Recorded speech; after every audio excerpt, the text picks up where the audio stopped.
یہ بھی بڑا دکھ ہوتا ہے، اللہ کی قسم دکھ ہوتا ہے۔ بعد میں لوگ مجھے بات کہتے ہیں کہ آپ یہ نہیں کہتے۔ دکھ یہ ہے کہ پاکستانی جس ملک سے امداد لیتے ہیں، جس ملک سے ڈالر لیتے ہیں، جس ملک سے پٹرول لیتے ہیں، جس ملک سے ہر مشکل وقت میں مدد لیتے ہیں، ان کے ملک کے خلاف جب بھی کوئی پروپیگنڈا ہوتا ہے سب سے پہلے پاکستانی اس پروپیگنڈے کا شکار بنتے ہیں۔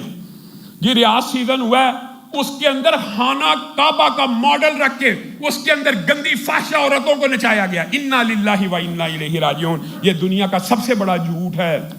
کوئی خانہ کعبہ کا ماڈل نہیں ہے، کوئی خانہ کعبہ کی تصویر نہیں۔ ایک رافضی میڈیا اور چینل نے پروپیگنڈا کیا کہ خانہ کعبہ کا ماڈل لگا ہوا ہے، آپ سب نے مان لیا،